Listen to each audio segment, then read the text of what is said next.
Good morning, dear students. As you all know, I am your SSC teacher of St. Michael Academy. Today we are going to learn a very important topic. What is the difference between BC and AD? So let's begin today's classes. तो बच्चों, जब हम history पढ़ना शुरू करते हैं तो हमारा पहला इंटरेक्शन डेट से होता है और उस डेट में कुछ अलग तरह के कोड वर्ड यूज हो जाते हैं जैसे BC AD। पता ही नहीं चलता इनका मतलब क्या है। सेंचुरी सेंचुरी करके कंफ्यूजन पैदा कर देते हैं कि ये सेंचुरी है क्या, हाफ सेंचुरी, फर्स्ट सेंचुरी, तो ये सब सेंचुरी करके कंफ्यूजन पैदा हो जाती है और हमें समझ में नहीं आता। तो आज के इस क्लास में हम लोग इसी पर डिस्कस करेंगे और इसके बारे में जानेंगे BC AD, BCE CE ये सब है क्या, ठीक है। तो आज के क्लास में यही सब के बारे में डिस्कस करेंगे, ठीक है। इससे पहले आपको ये समझो कि कोई एक व्यक्ति है जो कि बोलता है मैं 25 साल का हूँ, 20 साल का हूँ, तो ऐसे हम लोग क्या पता चलता है? तो ऐसे हम लोग को पता चलता है कि उसको इस धरती पे आए हुए 25 साल हो गए, ठीक है। तो 25 साल कैसे पता चलता है? क्योंकि हमें ये उसके बर्थ डेट पता है, यानी बर्थ डेट पता है तो हिस्ट्री में जो डेट होता है वो एक रेफरेंस होता है, ठीक है। तो वैसे ही जैसे हम बोलते हैं बहुत समय पहले, बहुत समय पहले क्या है? अब हम बोलेंगे 100 साल पहले, 200 साल पहले, तो एक हमें पता चल गया हाँ 100 साल पहले है, 200 साल पहले है। लेकिन वही क्या बोलेंगे कि इतने समय पहले, तो डेट का पता नहीं चलता है। तो इसी के बारे में हम पढ़ेंगे। ऐसे थोड़ा सा मैथ के बारे में जानेंगे, ठीक है। आप लोगों ने मैथ में नंबर सिस्टम को पढ़ा ही होगा, ठीक है। नंबर सिस्टम के बीच में क्या होता है? जीरो होता है और जीरो के राइट साइड वाले पॉजिटिव होता है, 1 2 3 4, इधर नेगेटिव होता है। तो ये जो नंबर सिस्टम है इसी पे जो हमारा इंटरनेशनल डेडलाइन होता है इसी के प्रिंसिपल पे वर्क करता है। क्योंकि जो यूरोसेंटर पर्सपेक्टिव जो ये जो नंबर लाइन है वो यूरोसेंटर पर्सपेक्टिव के प्रिंसिपल पे वर्क करता है इंटरनेशनल डेडलाइन। जैसे कि यानी कि जो यूरोपियंस थे उनको उनका जो हिस्ट्री का इन्फ्लुएंस करने में बहुत ही बड़ा योगदान था, ठीक है। तो इसीलिए जो जीरो उनको क्या मान लिया? जीरो को उन्होंने एक रेफरेंस पॉइंट मान लिया। और इस जीरो को रेफरेंस पॉइंट क्यों माना?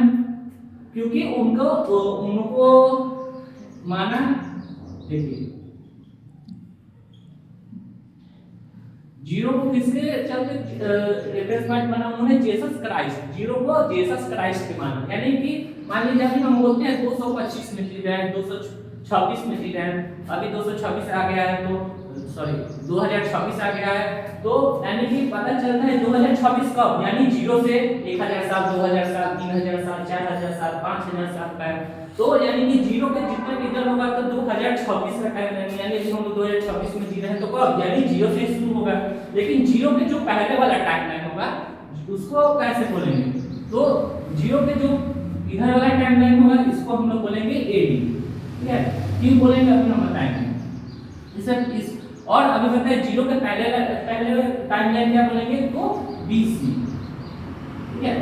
BC और AD, यानी इसका मतलब फुल फॉर्म होता है एनो डोमिनी और बिफोर क्राइस्ट, यानी जीसस क्राइस्ट के बर्थ के पहले के टाइमलाइन को हम बोलेंगे बिफोर क्राइस्ट और जीसस क्राइस्ट के बर्थ के बाद के टाइमलाइन को बोलेंगे एनो डोमिनी। कोई बच्चे स्टूडेंट्स इसको आफ्टर डेथ समझ लेते हैं, तो ऐसा नहीं करना है, मिस्टेक नहीं करना है। एनो डोमिनी होता है, यानी आफ्टर डेथ कैसे बोलेंगे? मान लो कि जीसस क्राइस्ट इस धरती पे आए तो कुछ तो समय बिताए होंगे ना, तो बिताए होंगे तो मान लो 100 साल बिताए होंगे, तो आप लोग आफ्टर डेथ बोलते हो 100 साल का तो आप लोगों ने पढ़ाई खत्म कर दिया। तो ऐसे ही एनो डोमिनी होता है, आफ्टर डेथ नहीं होता है। और ये जीसस क्राइस्ट अभी बताया क्यों होता है? क्योंकि ये जो है जो यूरोपियन थे ये यूरोसेंटर पर्सपेक्टिव के आधार पर माना गया है। और जो यूरोपियंस थे उनको क्या था, जब हिस्ट्री बनाए थे तो जो यूरोपियंस थे तो उनका हिस्ट्री बनाने में बहुत ही बड़ा इन्फ्लुएंस, हिस्ट्री को इन्फ्लुएंस करने में बहुत ही बड़ा योगदान था, ठीक है। इसीलिए उन्होंने जीसस क्राइस्ट को अपना रेफरेंस पॉइंट मान लिया, यानी कि जीरो, ठीक है। इसके बाद हम लोग समझेंगे कि ये जो AD है और BC है, यानी AD की जगह हम लोग एक दूसरा यूज होता है CE,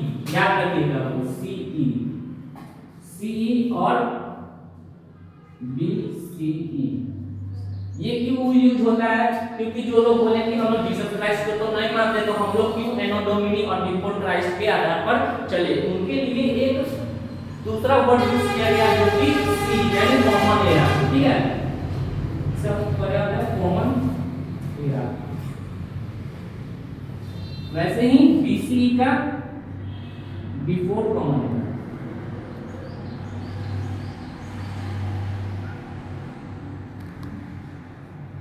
यानी बात वही है, एडी का मतलब और सी का मतलब बात सेम ही है, और BC और BC का मतलब बात सेम ही है, लेकिन जो अर्थ है वो क्या है, सेम होगा, सिर्फ वर्ड अलग है, अर्थ क्या होगा, सेम होगा। यानी कि पराठा पराठा है, लेकिन एक्सट्रीम नॉर्थ में पराठा बोला जाता है, लेकिन है तो पराठा ही है, वैसे ही ये है, ठीक है। इसके बाद इसका फुल फॉर्म भी लिख देते हैं।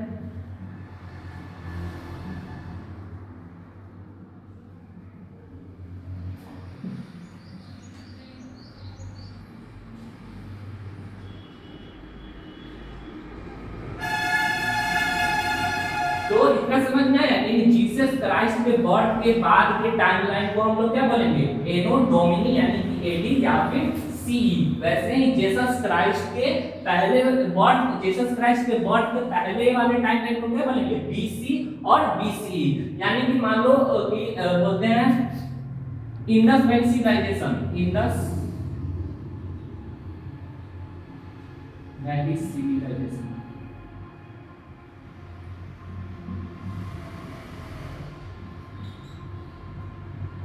इसका उदाहरण कब हुआ था, तो लोग मान लो कि 2500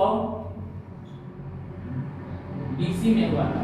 तो ऐसा नहीं है 2500 साल पहले इसका उदाहरण हुआ था, नहीं ऐसा नहीं है। 2500 साल बोलेंगे तो BC कहने का मतलब क्या है, ये इधर आ गया, BC कहने का मतलब ये इधर आ गया, ठीक है। तो यानी कि 2500 से लेकर 0 तक, फिर इधर से लेकर 2026 तक, यानी इधर। तो काम कर लो आप कि इधर वाले ईयर्स और इधर वाले ईयर्स दोनों ऐड करोगे तो लगभग आपका 450 साल, 4500 साल होगा, ठीक है। यानी कि 2500 BC कहने का मतलब आपको इधर हो जाएगा। तो पहले तो हमें यहाँ तक जाना होगा, फिर यहाँ से 2026 तक इधर जाना होगा। तो ऐसे ही BC और AD का मतलब होता है। अब मान लो एक होमवर्क है आपके लिए कि 100 साल अगर हम BC बोलेंगे तो एग्जैक्ट एक्चुअली कितना ईयर्स होगा। एक्चुअली मान लो 25, अभी बताएं 2500 ईयर्स BC बताए, तो अभी कितना निकला हमारा 450 के आसपास, 4500 साल के आसपास निकलेगा हमारा एक्चुअली में। लेकिन जो भी 25 और BC बोले तो इसका मतलब इधर आ जाएगा। तो पहले हमको तो 0 तक पहुंचना होगा, फिर इधर पहुंचना होगा, ठीक है। आपको इतना आपको पहले आई होप इतना समझ में आया होगा। इसके बाद हम लोग सेंचुरी के बारे में, बहुत ही बच्चों को कंफ्यूजन होता है सेंचुरी क्या होता है, उसके बारे में पढ़ेंगे। तो देखिए सेंचुरी मान लीजिए हम लोग बोलते हैं कि 21st सेंचुरी, 20th सेंचुरी, अभी हम लोग 21वीं शताब्दी में रन कर रहे हैं। I am running 21st century, 22 century, 20th century. तो इसका मतलब क्या है, यानी कि 21st सेंचुरी कहने का मतलब 21st सेंचुरी क्या मतलब कि ये जो है 2000 से लेके 2100, यानी जब ये 2100 हो जाएगा तो ये हमारा फर्स्ट सेंचुरी क्या हो जाएगा, कंप्लीट हो जाएगा। अब बोलते हैं India got freedom in 20th century, यानी कि वो कब का दौर लगा रहा था, वो अपने 20वीं शताब्दी के लिए दौर लगा रहा था, ठीक है। तो कहने का मतलब ऐसा नहीं है कि 21 सेंचुरी का मतलब कि 21 के बाद वाला टाइम है, यानी 2000 से लेकर 2100 के बीच में जितना भी 100 साल का टाइम होगा, तो 100 साल के टाइम को ही हम लोग सेंचुरी बोलते हैं, यानी period of 100 years is called 1 century, okay. इसी में आता है आपका half century, second half century. वो क्या होता है समझिए, मान लीजिए 2000 साल है ये और ये 2100, मान लीजिए इसको हाफ कर दीजिए। हाफ करने पे क्या होगा 2050, यानी हाफ यानी आधा। वैसे ही बोलते हैं फर्स्ट हाफ, ये फर्स्ट हाफ हो गया। इसी को क्वार्टर करेंगे क्या हो जाएगा, क्वार्टर करेंगे तो 2025 हो जाएगा।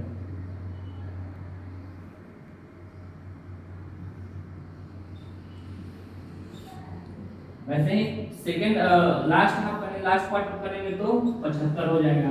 तो ऐसे ही बोलते हैं कि सेंचुरी का मतलब 100 ईयर्स का एक सेंचुरी होता है, 10 ईयर्स का डिकेड होता है। वैसे ही क्वार्टर है, हाफ है और लास्ट क्वार्टर है। तो ये सेंचुरी के बारे में आपको इतना समझ में आया होगा। आई होप आज के इस वीडियो में आपको एडी, बीसी, एसी, सीई इस सब के बारे में आपको समझ में आया होगा। सेंचुरी के बारे में आपको अच्छे समझ में आया होगा। यानी कि बीसी को अभी एक नया चला है, अभी बताएं बीसीई दोनों होता है और इसका सीई दोनों का फुल फॉर्म आपको बता रहे हैं, तो इसमें कंफ्यूजन नहीं होना है, ठीक है। आई होप इतना आपको समझ में आया होगा। We will meet again in the next video. That is all. Thank you. Have a nice day.